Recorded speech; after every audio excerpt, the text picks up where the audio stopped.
আপনারা এই খবরটুকু পৌঁছে দেবেন। এই যে ঘর পোড়ার মধ্যে যারা আলু পোড়া খেতে চায় এদের ভিডিও রাখুন। ইন্টারিম গভর্নমেন্ট হইলে বিচারের মুখোমুখি তাদের হতে হবে।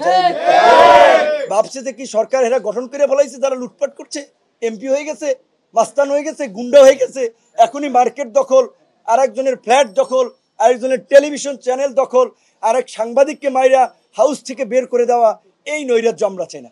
আমরা একটা শান্তি সম্প্রীতির বাংলাদেশ চাই, একটা সহনশীল সমাজ চাই, একটা গণতান্ত্রিক মূল্যবোধের সমাজ চাই।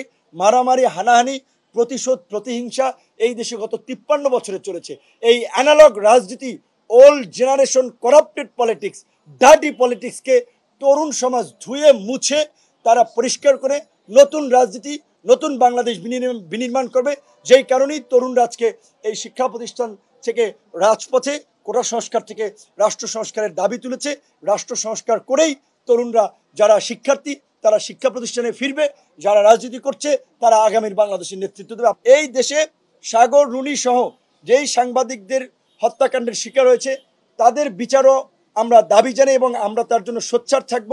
যেসব সাংবাদিকরা এই সরকারের গত 17 বছরে ক্ষতিগ্রস্ত হয়েছেন, অনেকের আমরা জানি দেশে থাকতে পারে, সম্পদ কেড়ে নিয়েছে, তাদেরও আমরা পাশে থাকব। এবং আপনাদের প্রতি একটা অনুরোধ থাকবে, এই ফ্রিডমের জন্য, আপনাদের পেশার জন্য আপনাদেরকে লড়াই করতে হবে, আমরা পাশে থাকব। এবং আমরা যে গণতন্ত্রের জন্য লড়াই করছি সেই লড়াইয়ে নাগরিক হিসেবে আপনারা পাশে থাকবেন। আপনাদের মাধ্যমে পুরো দেশবাসীকে ধন্যবাদ এবং কৃতজ্ঞতা জানাই যারা আমার মুক্তির জন্য কথা বলেছেন, আমার জন্য প্রতিবাদ করেছেন, দোয়া করেছেন। এই যে ভালোবাসা, এইটার জন্যই আসলে আমাদের রাজনীতিটা করা।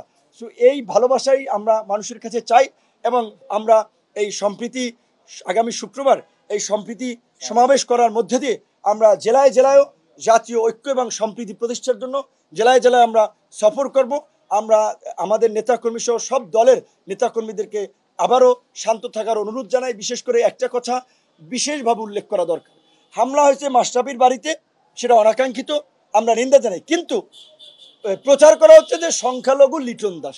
তাহলে এই যে ভারতীয় গণমাধ্যম যে বাংলাদেশ বিষয়ে যে নেগেটিভ প্রোপাগান্ডা ছড়াচ্ছে, বিভ্রান্তি ছড়াচ্ছে, শুভেন্দু অধিকারী যে পশ্চিমবঙ্গের যে বিজেপির যে সভাপতি, তিনি বলেছিলেন যে 1 কোটি হিন্দু শরণার্থীকে নাকি বাংলাদেশ থেকে ভারতে পাঠিয়ে দেবে। কোন কুলাঙ্গার এই দেশের একজন সংখ্যালঘুকে ভারতে পাঠাবে? কে তাদের উপরে হামলা করবে সেটা আমরা দেখবো। তা আমার দেশের ভাই, আমাদের বন্ধু, আমাদের স্বজন। বরঞ্চ আমরা যেটা তথ্য পাচ্ছি, এখানে আওয়ামী লীগাররা, দেশের যাই চেলা চামুন্ডা লেসপেন্সাররা আছে, তারা এবং ভারতীয় গোয়েন্দা সংস্থা রয়ের ষড়যন্ত্রে বিভিন্ন জায়গায় এই সংখ্যালঘুদের উপরে হামলা হচ্ছে এবং এই ঘটনাকে বিশ্ব মিডিয়ায় প্রচার করার জন্য যে এই যে বাংলাদেশে মৌলবাদের উত্থান হচ্ছে, উগ্রবাদীরা রাষ্ট্র ক্ষমতা দখল করছে, সেখানে সংখ্যালঘুরা নিরাপদ দেয়। কিন্তু আমি বিএনপি, জামাত, গণ অধিকার পরিষদ সহ সকল রাজনৈতিক দলকে অনুরোধ করব, যেই যে এলাকায় সংখ্যালঘুরা আছে আপনারা তাদের সহ একটা কমিটি করে তাদের ঘর বাড়ি সম্পদ আপনারা পাহারা দেবেন। এবং আমরা প্রত্যেকটি সংখ্যালঘু ভাই বোনকে বলবো, অন্তত গণ অধিকার পরিষদের নেতাকর্মীরা প্রয়োজনে রাত জেগে আপনাদের বাসা পাহারা দেবে,